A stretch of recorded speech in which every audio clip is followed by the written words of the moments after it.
Welcome to Balanced Black Girl, a podcast dedicated to mental, physical, and emotional health from the Black woman's perspective.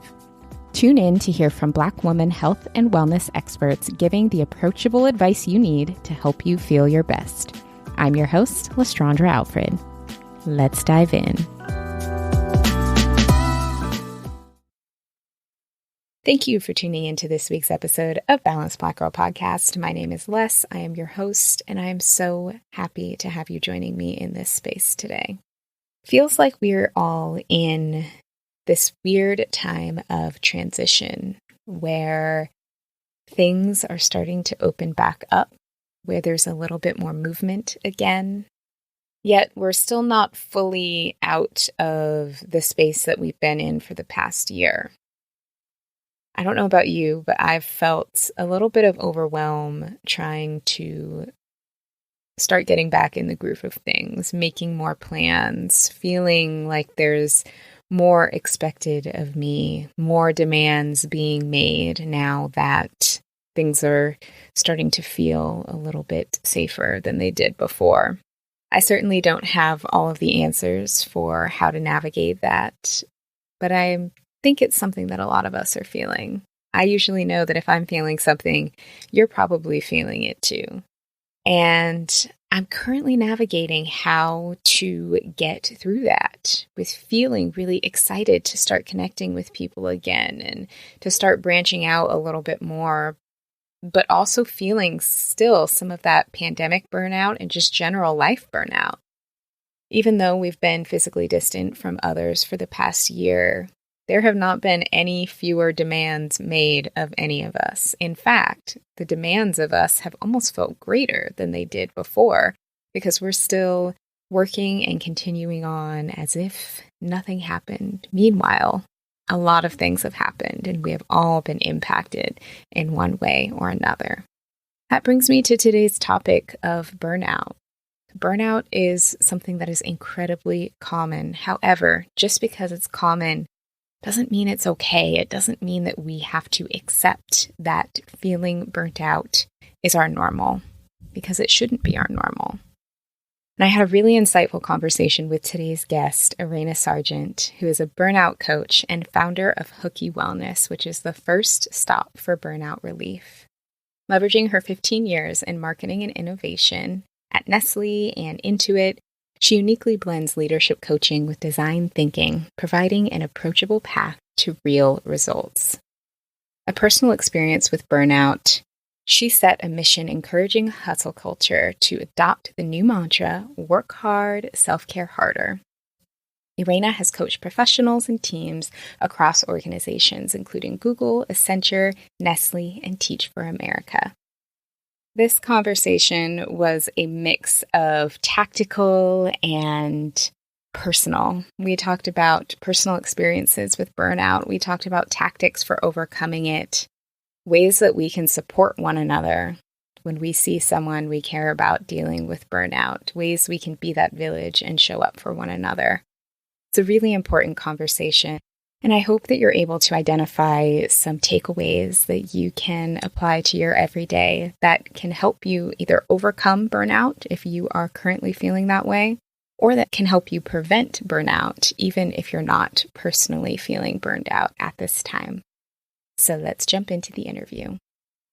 Erayna, welcome to the podcast. It is so nice to talk to you again. Thank you. I'm really excited to connect with you. I follow your journeys and your stories, so I'd love to be a part of it. Thank you. Well, I know we first connected late last year. We did an Instagram Live talking a bit about burnout. We gave just a little appetizer, but this episode I'm hoping is going to be more of the meal to follow up to that conversation. So I'm really excited to have you here. For those of you who have not met Erayna yet, she is the Burnout Whisperer and founder of Hooky Wellness, which is an incredible platform dedicated to supporting others going through burnout. And I know your work surrounding burnout has been largely inspired by your personal experiences. Can you tell us a little bit more about your background, your experiences with burnout, and what brought you to create Hooky Wellness? Absolutely.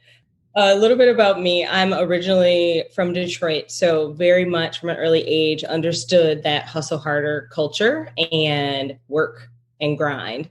And so, no surprise, I went through academia and professional life, checking the boxes, working hard, and really doing what I was taught. And so, I've been really blessed that my experiences have allowed me to work in amazing companies and have experiences in brand management across Nestle and Intuit. So working in food and tech and things that I love to do, but also being able to build some of the world's biggest brands and meeting unmet consumer needs.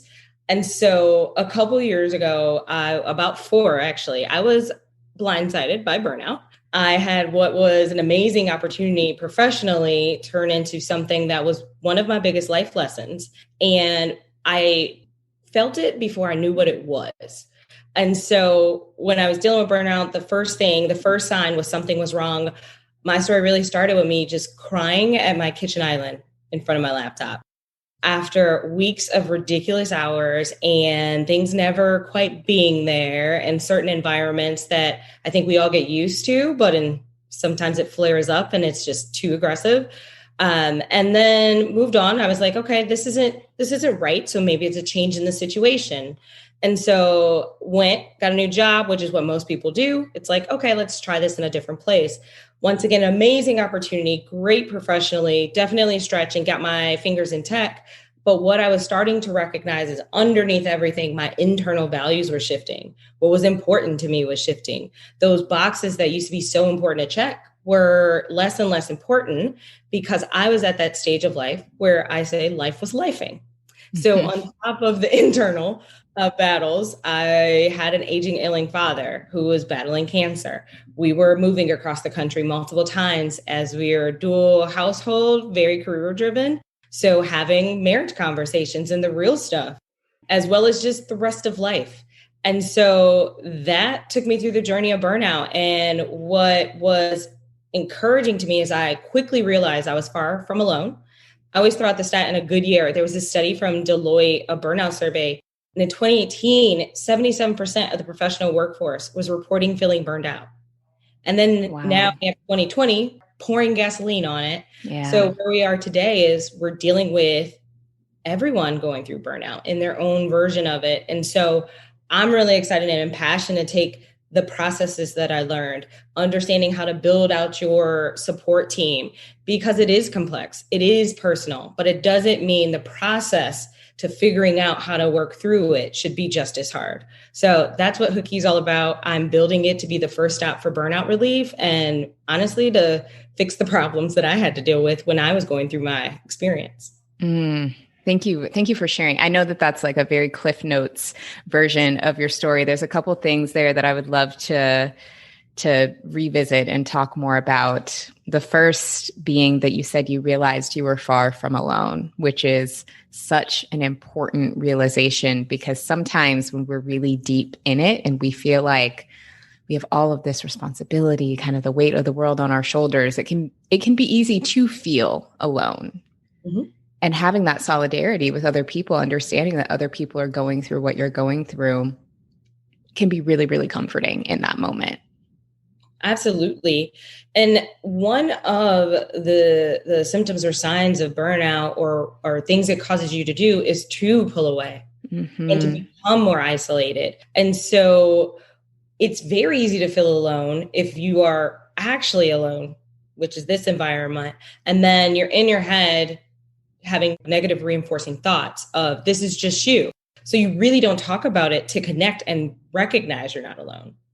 I've been very lucky where I have real conversations with people. I get deep real fast. Mm-hmm. And so with that and understanding, we all have some version of something. And so the more we recognize it, the more we can figure out what are real solutions where we can work together because things are not going back to where they were. So how do we deal with ambiguity? How do we deal with changes in what's important in your personal life? How do you balance that with what's important to you professionally? So yeah, being far from alone was really comforting because not only did I feel the community figuring it out, but there's a community of those who've gone through it and have gotten to the other side and have their new behaviors and processes in place.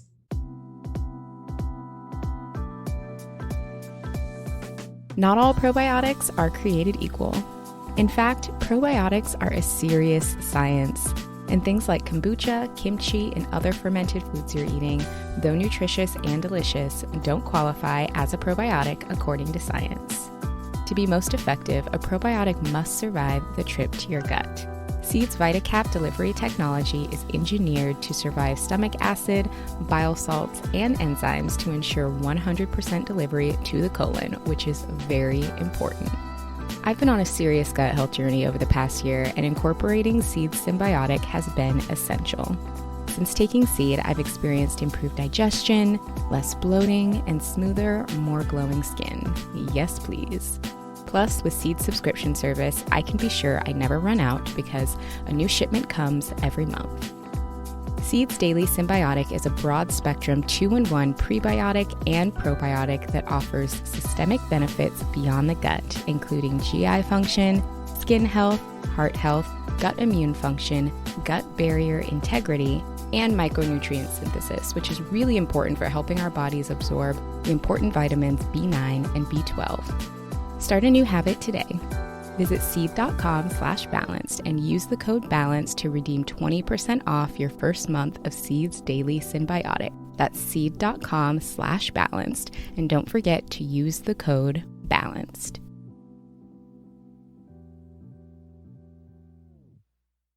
Absolutely.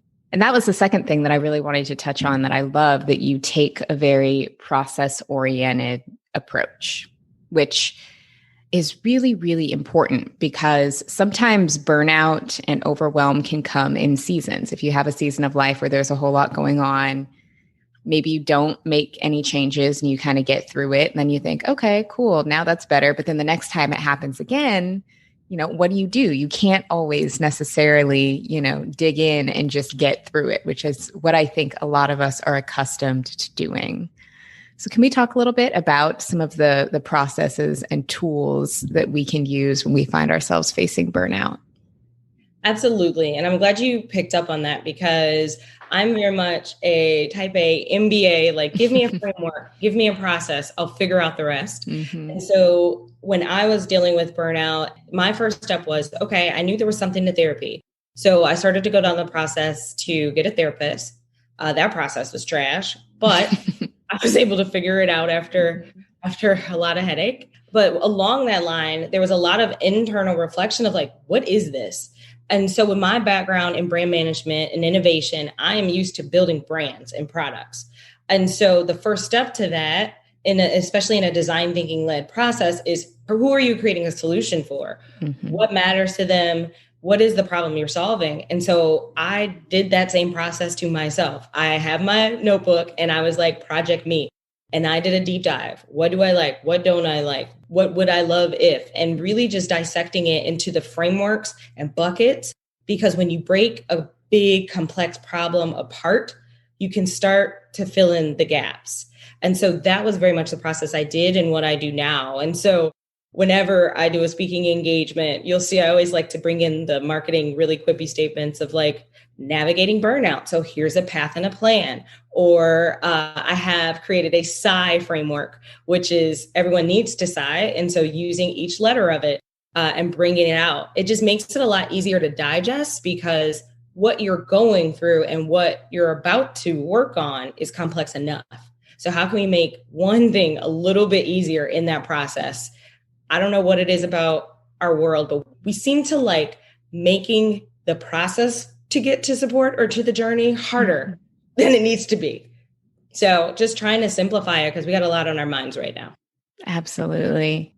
What I really appreciate about what you just shared too, and taking a process-oriented approach, is it almost kind of takes some of the emotion out of it. And I don't mean that in a sense of, we need to be emotionless, because oftentimes when we're dealing with things that burn us out, there is a lot of emotion happening. But when we can kind of take emotion or not let our emotions get in the way of finding a solution, that's why I think your approach with using processes and approaching it from a problem-solving perspective is so effective. Well, thank you. I love that you caught that and call that out, because it can be looked at both ways, as a negative and a positive. And what I find is exactly that. It allows you to sort through the madness a little bit easier because a large group of people are just dealing with their emotions for the first time. Mm-hmm. And so not only is it a different emotion, but you don't have the language. And so that blurs what's going on underneath and makes it even more complex to start figuring it out. And so it's how can we leverage and recognize our emotions and feelings, but also recognize what they're anchored on. Why do they exist? And once you start getting that, I'm always like, that is great fodder for therapy. Yeah. To your therapist. Exactly. I'm like, oh, that seems rich. I think your therapist would love to help you with that. Yeah. And that I found is a great partnership because for a lot of the people who are newer to therapy, and especially the type A's, they're like, no, tell me what to do. Like, tell me what to do. I hear so many of my clients and friends and peers coming back like, yeah, therapy, I mean, we're just talking. And so it's a matter of putting some structure so you can feel progress and like some celebration because it is a journey. There is no definitive timeline, but how can you feel like you're making that progress and being able to recognize it and celebrate it, which sometimes is all you need to keep going. Absolutely. I love that you mentioned some of the pre-work for therapy and kind of understanding what it is you need to talk to your therapist about. It reminds me of Insecure a few seasons back when Molly first started going to therapy and her life was a mess. And she was talking to her therapist like, it's fine. Work's fine. Everything's fine. Knowing that all of that stuff was a mess. And I've done that because I didn't do the pre-work or the pre-thinking about what is it that I really need to use this tool for. So that's a really good piece of advice. Yeah, I've had many of those sessions with my therapist where you're just like, hey, girl, you're just staring at each other. Like, oh, wait, we're paying for this. Yes. Let's make use of it. So now I have in my notebook just thoughts that come to mind or connections that I think about. And I'm like, oh, yeah, I don't know what this was, but it sat with me. So let's dig in. Let's start there. I like to be focused. Yeah. I'm an agenda objectives girl. Like, what are we here for? What are our learning objectives? And so what are some of those pieces that we can bring in? Because you cannot structure it all, but you still want to feel like you're making progress and are focused and are using your time most efficiently and effectively. Absolutely. We got work to get to. The world, exactly. We all have work to Exactly. So circling back a bit to your experience, when you were in that season, it sounded like you were experiencing burnout from every angle. You had work, you had family, you had, personal relationships. So as you started to recognize, okay, I'm in a place of burnout and I'm taking these steps to work through it, what were some of the first things you did on that journey? Absolutely. So I have to be honest, I still do not recall how I came across burnout. Mm-hmm. I don't even know how I discovered it. But once I discovered it, I was like, yep, that's it. Yeah. And going down the process of confirmation with my therapist. But when I felt it the first time, I just felt like I was in a bad work environment, which is often what gets the complete blame. Yeah. Often. And then it bears its brunt of it, especially some of these work environments. Like there are 6 core drivers of workplace burnout, things that an organization can control, everything ranging from workload to fairness to control. Those are the things that a workplace can deal with. But also a burnout is a matter of what is your perception of the world? How do you deal when conflict comes? What else is going on in your life? What else is going on in the world? The way I like to talk about it, especially with Black women, is we're used to juggling a lot of balls. We're just used to it. And we're used to juggling balls while people are shooting arrows or fire. But where we are now, and especially in this past world, is all of the above, plus an earthquake, plus a tornado, plus the house is on fire. Some of these balls have spikes.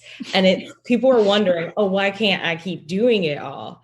And so it is a large part is recognizing what is the current situation that you are within. And then I always say, give yourself space and grace, because you mentioned it earlier. These are cycles. And sometimes you can do the most, but you shouldn't be doing the most all the time. So how are you filling that cup up? So starting to assess what's going on in your world and in your life and in this current situation is a really good place to start. If you're feeling off, usually your body is telling you what's going on and you feel it even when you don't want to put words to it. So I can do a quick pause of how to start to see burnout in your life. So the early stages and what a lot of people talk about is exhaustion. That's one of the first warning flags is you're progressively exhausted. So besides the fact of just saying, oh, I'm tired. No, you're like tired. And that can go all the way to you can't drag yourself out of the bed type tired and exhaustion.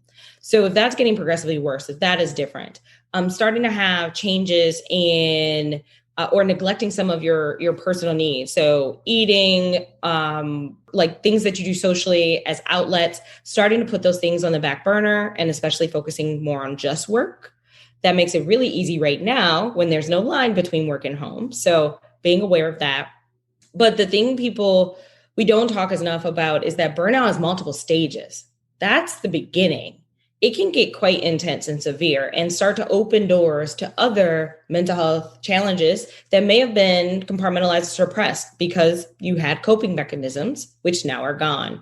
So as things start to get into a place where you are feeling more and more detached from things that were important to you, that's a more intense flag, something to pay attention to.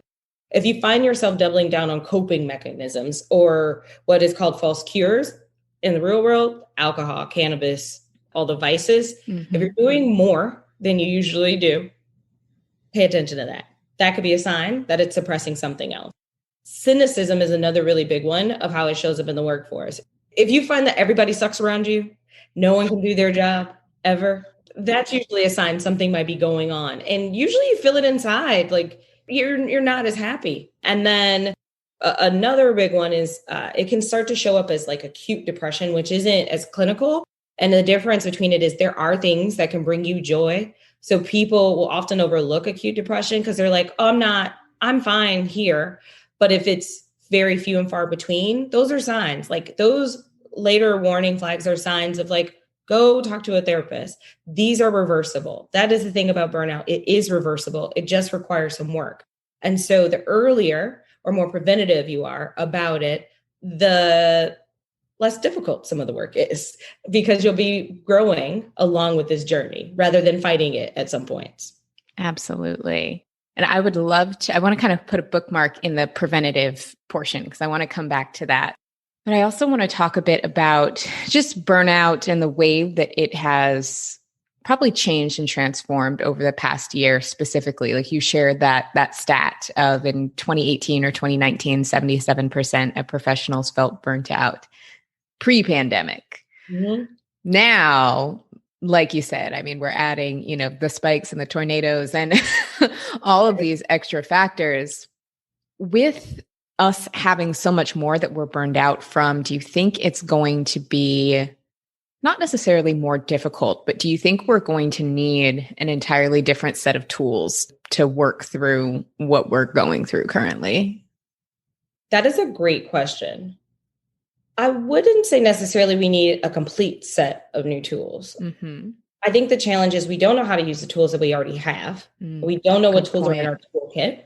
And it's just an arduous journey to use them. Everything is a difficult, incredible journey. Yeah. So that's a large part of it. So first, we need to understand what we have and learn how to use it and learn what we're using it against. So the education is a huge piece and understanding. So when it comes to additional tools, I think it will be a matter of, for me, the perspective is first, there's a matter of the process and understanding and reducing the stigma and shame. One of the biggest barriers to actually doing something about it is the stigma, is the shame, is the denial. The denial is a big one because right now, the discussion around burnout is it is personal failure.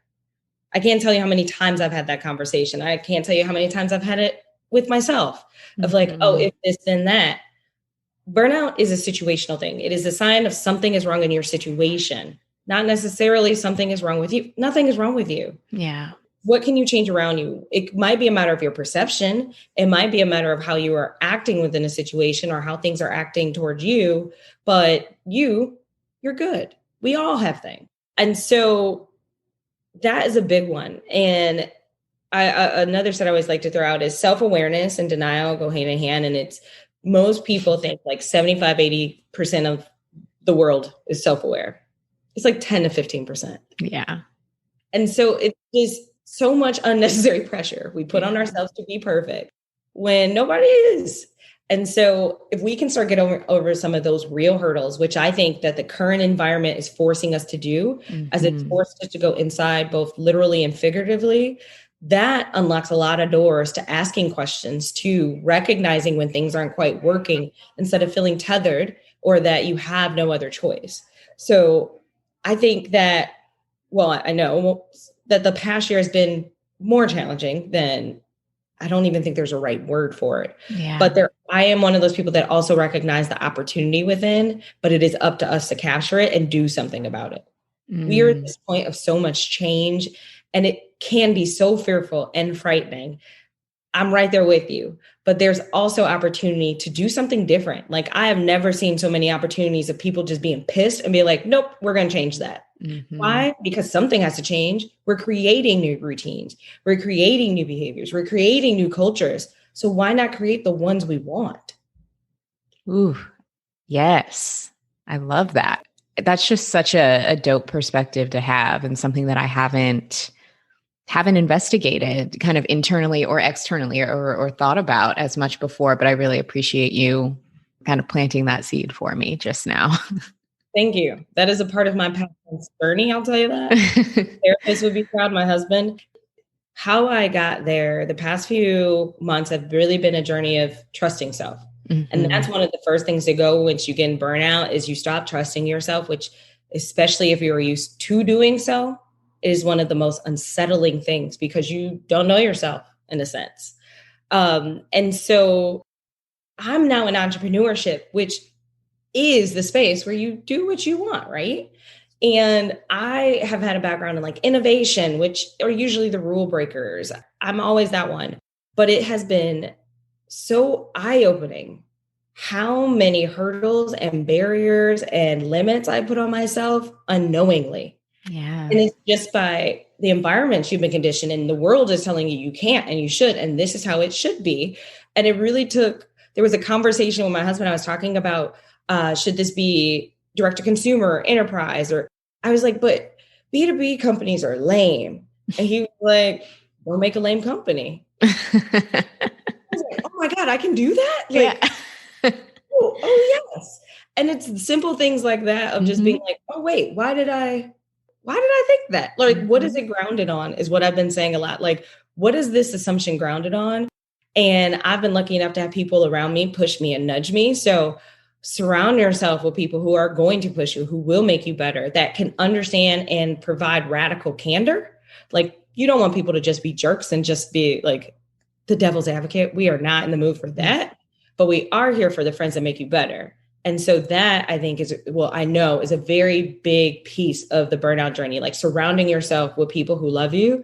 And what I call build your burnout battle team, which we could talk about that one too. Ooh, yeah. Let's talk about your burnout battle team. I think that's something super important because there's just so many different directions that friendships and partnerships and relationships can go, whether it is people who enable burnout and pile everything on one person, or just there's so many different directions that can go. So I would love to talk about your burnout battle team and what that looks like.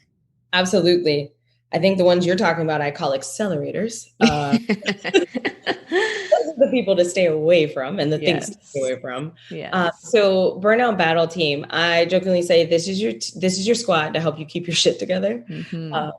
That we all need, because we talk a lot about it in a professional sense. Everyone's like, oh, have your board of directors or yada, yada. But in your well-being and just self-care, like, who's there to help? And so the burnout battle team is a combination of experts as well as your just personal support team. So some core seats, your mental therapist. So that is your guide to help you go inside, understand your feelings, your behaviors, what drives you, how'd you get here, really going deep and looking in the past. They are guided support that get paid to listen to you. They know what they're talking about. Also with that, please be very kind to your therapist because they are very stressed out right now because everyone is all of a sudden recognizing the power of therapy. Yeah. So be kind to your therapist because they're doing the good work. But that's seat one. Also, if you're looking at what's the next chapter, we're all forward thinking. a career coach, a professional coach. Another one to really help you put a guided plan in place of like, what do I want to be when I grow up for the next couple of years? And then you go back and plan another chapter and then another chapter. What's amazing, especially in this day and age, you can build what you want, like try what you want to try. This is a new behavior. This is a new habit. It requires you to understand your skill set and what's transferable. And so a coach can help you get prepared for that next chapter. And then the next one is the more fun pillar, which is your wellness guide or guru. You have to have fun.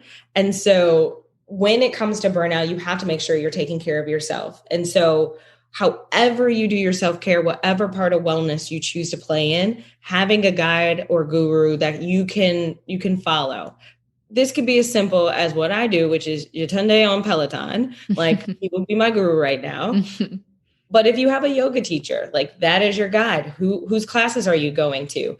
Do you want to learn a hobby? Maybe it's just someone who's really good at gardening. It could be as simple as like following an influencer and doing the task and practice that they do, all the way to signing up for a class and having a private coach. Something in wellness that allows you to do and experience a part of life that isn't work. So that's the wellness. And then on the personal side, you have what I call your hype man or hype woman. So this is your person you can call when you're down. I'm like, everybody needs a hype man, like we are at a rap concert. So a friend that you can call and be like, I just need a 45-second hype session, please. Yes. Like I just had a bad meeting or I'm about to go into a meeting and I need to feel like the boss. Like having that hype man or woman that can just pick you up when you're down and get you back on your way is invaluable. And then the last one is your rock. This is the radical candor person that is not going to have you out there looking like you don't have friends. So you might need this in personal and the professional life. Mm-hmm. That's something I've started to notice, especially if you are dealing with burnout or you think you are. Having that rock in the workplace that will be like, hey, girl, so that presentation, you want to practice next time? Mm-hmm. Or if you want to run something by me, like, because when you start, if you're in the more intense stages of burnout, what is often overlooked is it truly can impact your cognitive ability. Yeah. It can make your brain so fuzzy that things are not clear. And so having that rock in the workplace can be like an accountability buddy. If you are like me and your bank account set up, you're not just quitting your job and going to Bali, like people tend to make it seem like you could do. So making sure you're staying on your P's and Q's, you're performing as you need while also taking care of yourself. So the Burnout Battle team, your therapist, your coach, your wellness guide guru, your hype man or woman, and your rock. I'm so blown away in the best way. I probably have about half of that assembled currently, but I love that framework. And especially love the radical candor person in personal and at work. Like that is major. Yeah, if you're lucky to get that, definitely build that team. And if you haven't already built a relationship like that and you have someone that you're like, I wonder, have that conversation. Everyone's dealing with burnout. Everyone would love to have someone's back. It is a matter of getting ahead of things before it's a problem. Yeah. Because we don't know what's going on in the world. We don't know how to navigate. And especially there's no hallway talk anymore. Yeah. So it's also like a matter of having your back in the workplace. For sure. And also being that person for other people. I mean, I would love to also talk about ways that, if we spot signs of burnout in our loved ones, in our community, in our friends, also making sure that we're, serving those roles for others too, so that we can all give and receive is a big part of it. Absolutely. We are not going to get through this as alone. Mm-hmm. So I jokingly say, be ready to tuck in someone's tag. Yep. If you see it, just tuck that tag in. And what that can be is if there's someone that that has not taken any time for themselves, but every time you talk to them, they're saying they're tired or need a break. Help them take that time. Yeah. And it doesn't even have to be that crazy. It's a matter of, maybe you shoot them a text a couple weeks later and say, hey, did you take that time off or did you book it? Just a quick check-in. One thing that I am very big on is scheduling. If it's on my calendar, it happens. So when I have people that are like, I'm going to, or I should, or whatnot, whether it's taking time off or the other day, I was at someone's house randomly talking about, I need to schedule a therapy appointment. Put it on your calendar. When are you going to call? Like in that moment, put it on your calendar, and then you can get to the next step of doing it. And so helping someone like just take that first step could be major and huge. And if you needed it yourself, take it together. You're well aware of Hooky Day, and I am all about like taking Hooky Day with someone. We all need it. Everybody wants to cancel those meetings. Why don't we just do it? So taking things together, relieving unnecessary stress in the workplace is another big one, or in life. So that can be as simple as canceling that meeting that no one wanted to be on and flipping it into an email. We all joke that this should have been an email. So make it an email. If you can, make it an email. Not requiring people to be on video occasionally, simple things, encouraging people to take their time off and respecting their time off when they're on it. Those are small ways to help others that are often overlooked. And another one is if you are dealing with burnout or you're dealing with your version of life pressure or lifing, there is a balance of like making sure that you can create your boundaries in the workplace, but also not just passing your stress along. Yeah.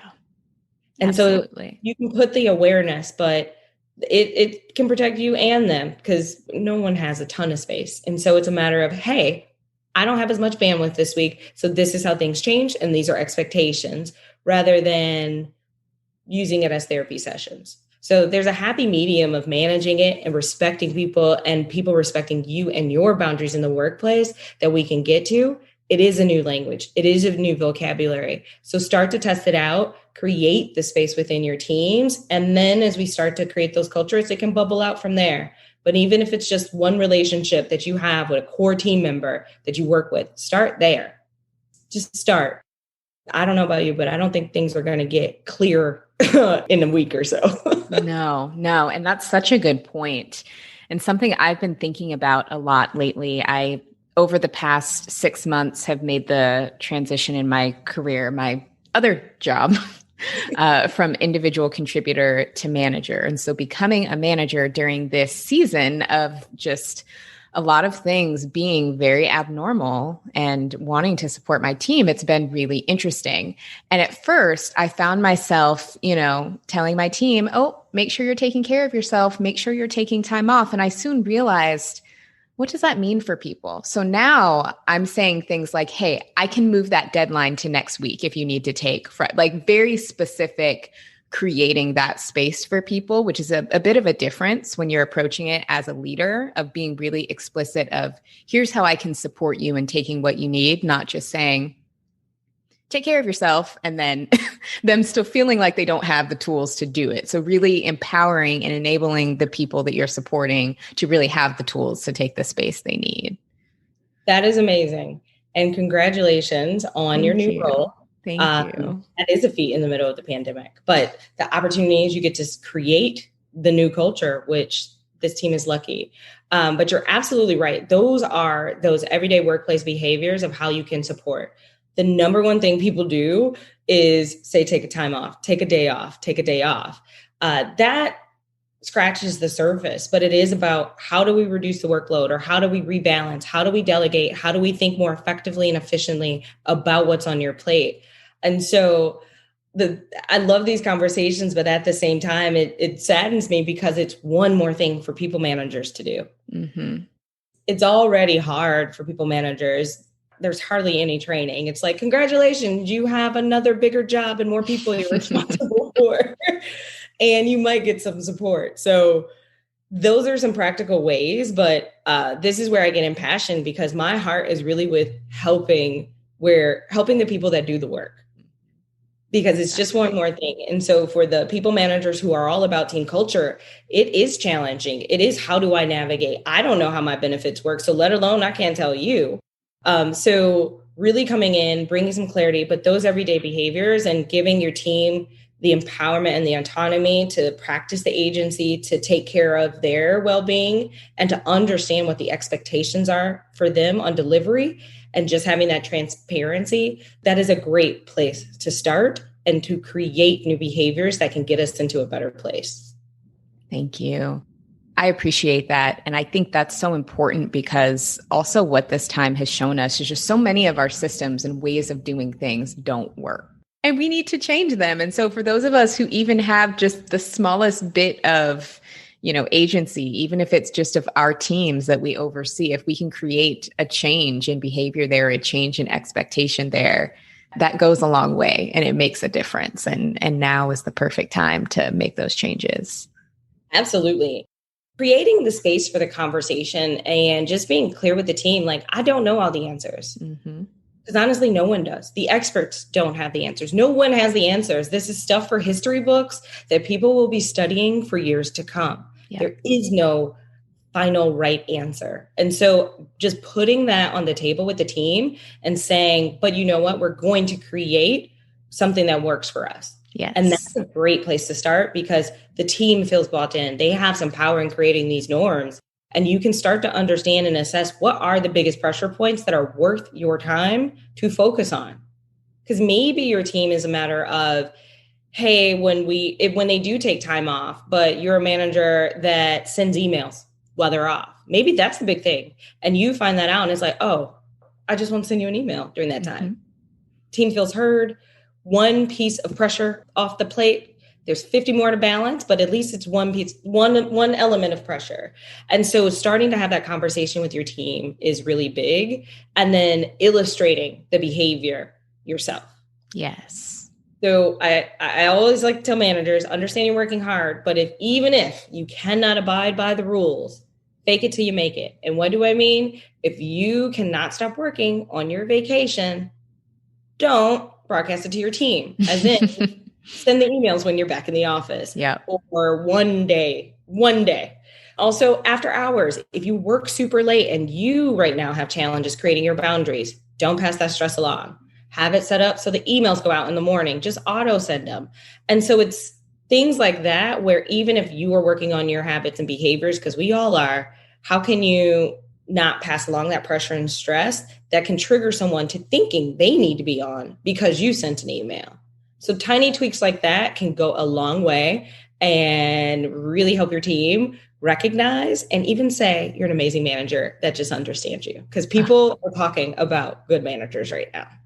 Yeah. Oh, those are awesome tips though. I love the really walking the walk. And if you can't, fake it till you make it. Because I've also been in situations where I've had managers who say, if you see me send a message late at night, just ignore it. That's when I'm just getting things done.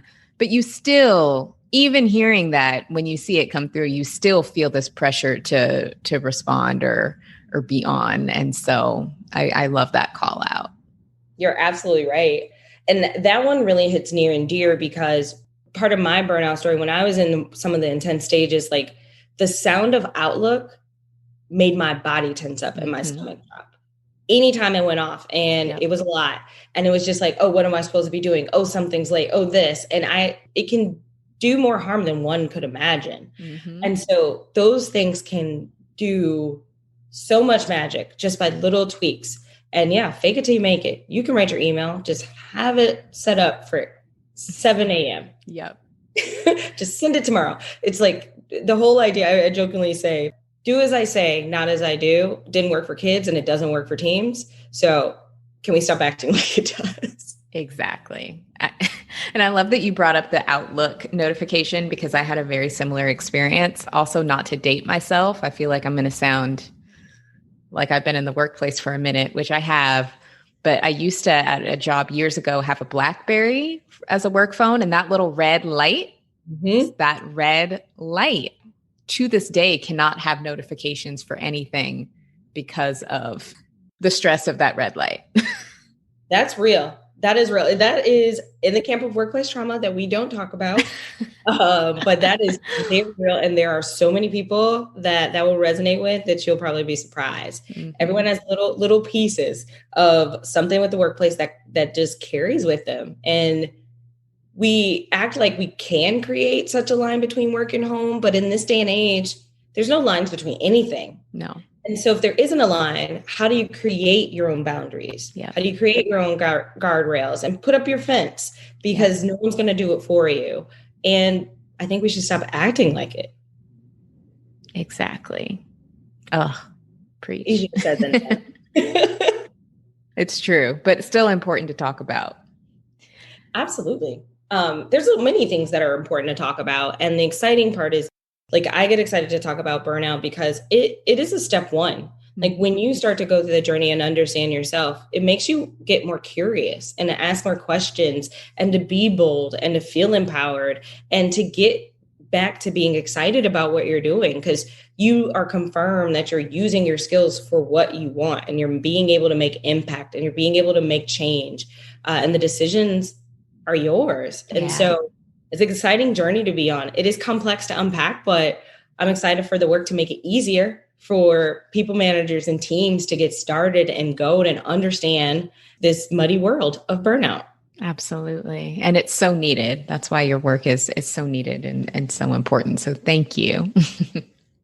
It's my learning journey too, but it's all a matter of like, how do we distill it down and just make it simple and make it so that you can have the ease of approach of figuring out what is right for you. Not all probiotics are created equal. In fact, probiotics are a serious science, and things like kombucha, kimchi, and other fermented foods you're eating, though nutritious and delicious, don't qualify as a probiotic according to science. To be most effective, a probiotic must survive the trip to your gut. Seed's VitaCap delivery technology is engineered to survive stomach acid, bile salts, and enzymes to ensure 100% delivery to the colon, which is very important.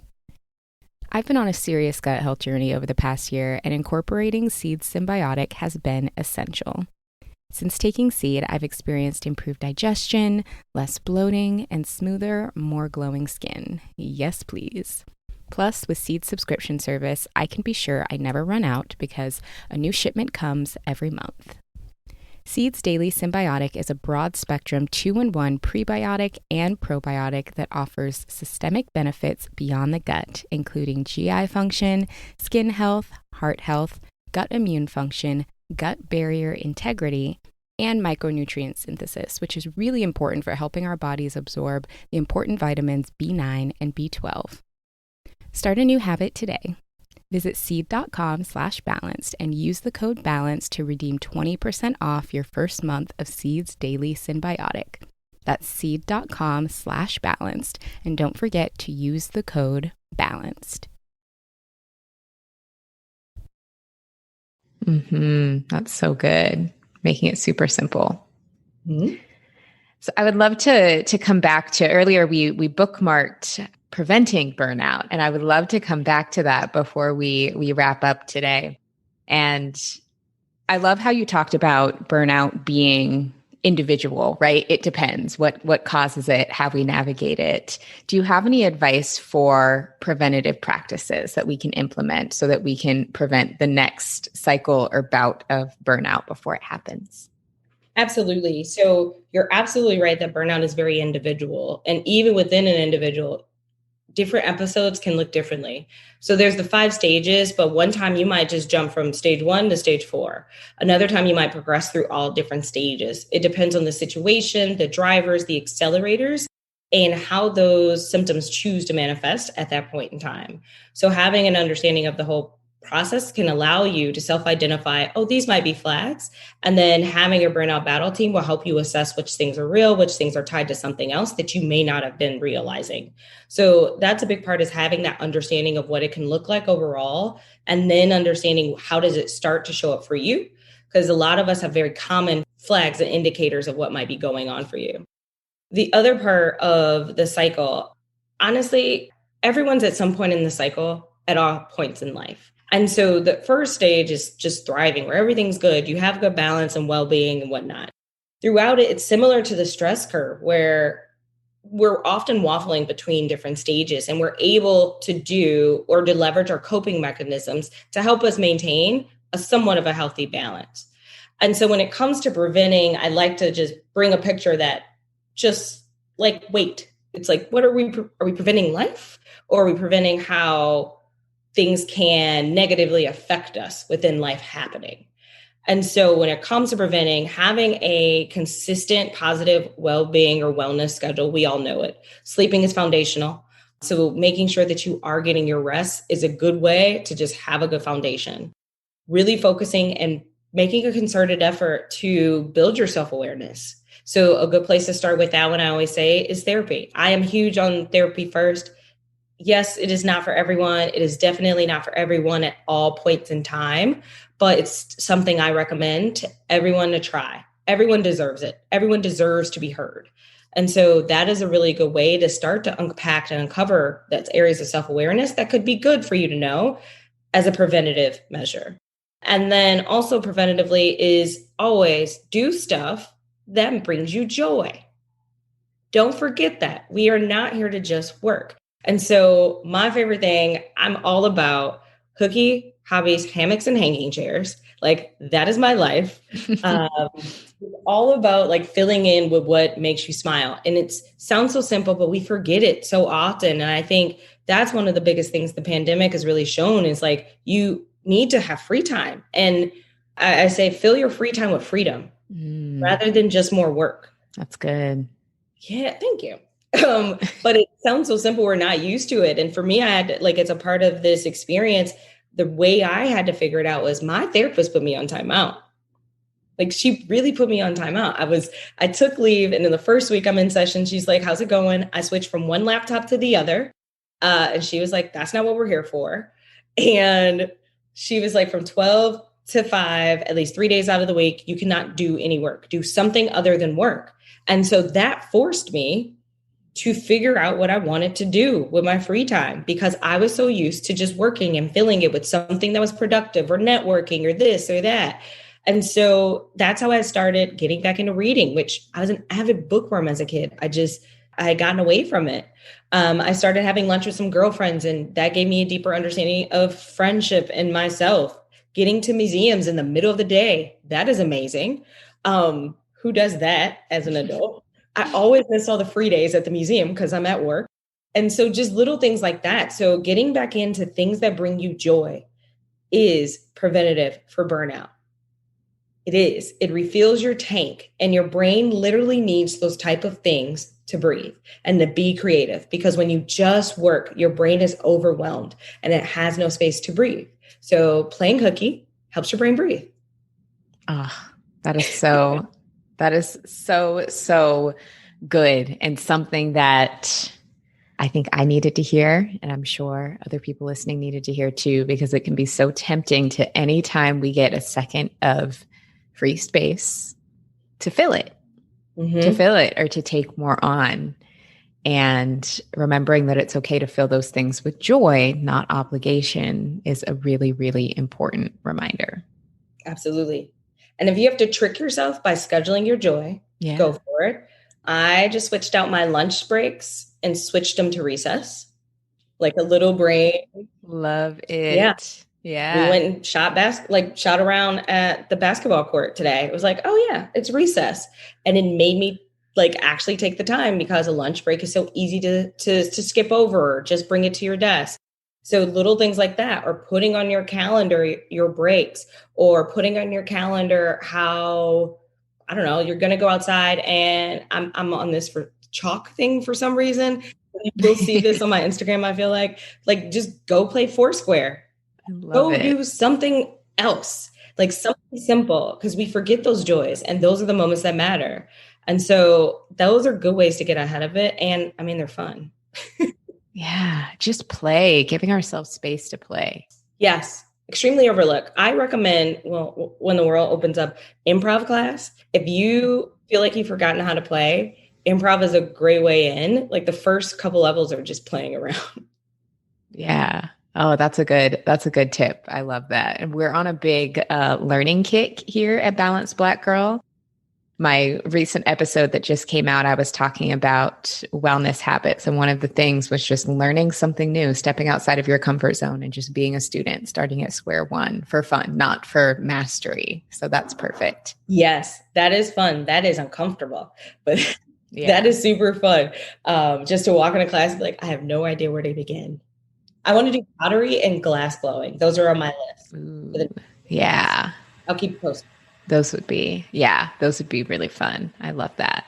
Mine is golfing. So I have a putting green nearby in my neighborhood. And every time I walk by it, it just looks so relaxing. People just out there putting. And so that's my thing that I've committed to learning this summer. So yes, we are supposed to take golfing lessons. So absolutely. I'm not the putting type. I am like, just take me to the driving range and let me just smack the crap out of the ball. yeah. That's my version of golf. So I'll check in on you in the golf game. Perfect. Yeah. Keep me accountable. Hold me to it. I will. Yeah. I love it.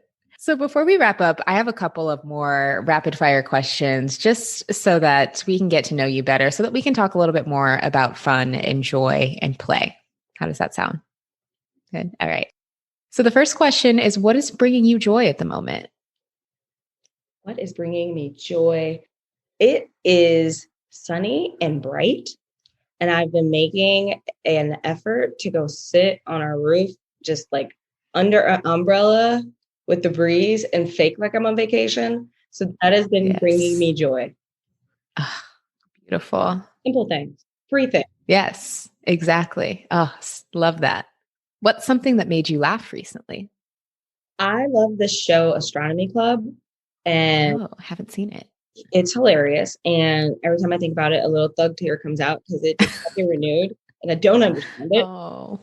It is on Netflix, and it is a hilarious sketch show that I highly, highly, highly recommend. If you like Black Lady Sketch Show, I'd recommend this one as well. So we rewatched a couple episodes, and it's hilarious. They have a whole skit about Black don't crack, as well as like throwing the shade in like a Bridgerton type of skit. Creative and artsy and hilarious. Yeah. That I would definitely have to check it out. That sounds hilarious. They're good. I'm like, maybe I might get on a Twitter rant and just try to bring them back. Yeah. It's happened. It's happened before. Possibly. We'll see. What is something you're looking forward to? I'm looking forward to building the company that is in my vision and having the impact that I aspire to. I just want to help people feel more empowered over their lives and their paths, and that they're more in line with what they want to do. And burnout gets in the way and makes things fuzzy and makes you distracted by other things.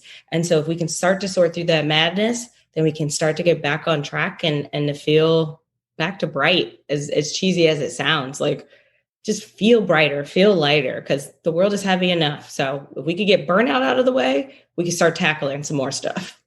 Yeah, that's so good though. Mission aligned. Love to see it.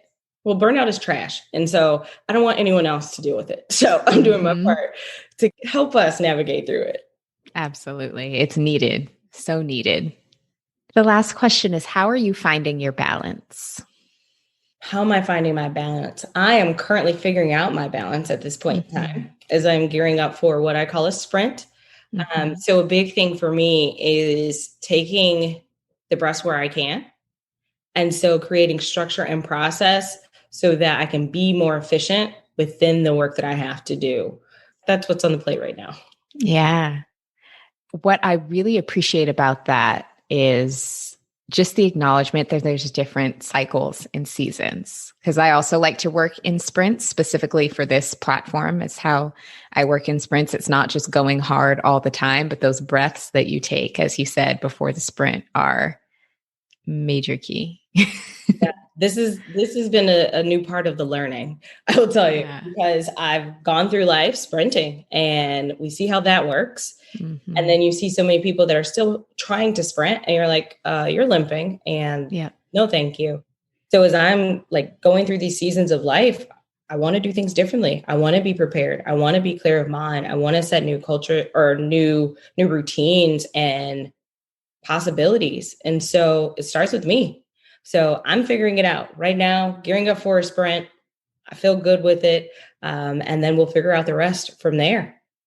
Yeah, I appreciate your honesty there. And that reminder, you know, I used to run track when I was younger. And when we think about the sprint events, sprints are 100 meters, 200 meters. You're not sprinting a mile. You're not sprinting 2 miles. And we try to sprint marathons for decades at a time. And it just doesn't work that way. If we are going to sprint, it's, you know, we're going hard for that very short distance, and then we're recharging and deciding what to do next. And I just appreciate that reminder. I love it. I did shot put, so I wasn't even out. Nice. I did the shot put and a relay. Oh, track was so long ago. I could learn. I could definitely. I would love to hear your stories. High school track was a vibe. It was a vibe. So, Erayna, how can we keep in touch? How can we support your work? How can we learn from you if we want to continue the conversation? Absolutely. Thank you so much for having me on. As you can see, it's a large part of my learning journey. I'm excited for building on the future. I am on Instagram personally. My handle is the Burnout Whisperer. So pretty straightforward. And then please follow Hooky Wellness. That's HOOKY. Wellness, as well as if you think you might be dealing with burnout, or if you're trying to support your workplace team, visit hookywellness.com. On there, I have a quick burnout checkup. You could do a quick quiz to assess where you might be, and then you get a free downloadable burnout bingo tool, a quick cheat sheet for those who are new to putting vocabulary to what they're feeling. And it's a wonderful tool to bring into therapy. It's like, here's how I'm feeling today. So that is on the site, as well as workplace teams. I'm working on some really exciting dynamic support, especially for people managers. So if you are like, oh my God, what do I do? How do I help? You can schedule a consultation at hookywellness.com, and I'll be sending updates. And then last but not least, stay in the loop. 3rd annual Hooky Day celebration coming in October 19th. It is the professional skip day for self-care. So more news to come, but if you follow us on Instagram, you'll be the first to know. Amazing. We will link all of that in the show notes so that folks know how to keep in touch with you, so that we can mark our calendars now for October 19th. I'm very down for Hooky Day. Thank you so much. I really loved this conversation. Awesome. It's always amazing to talk with you.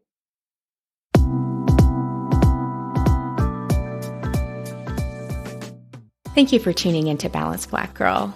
If you enjoyed this episode and feel called doing so, we would really appreciate a rating and a review on Apple Podcasts. And don't forget to check out the show notes and more offerings at balancedblackgirl.com.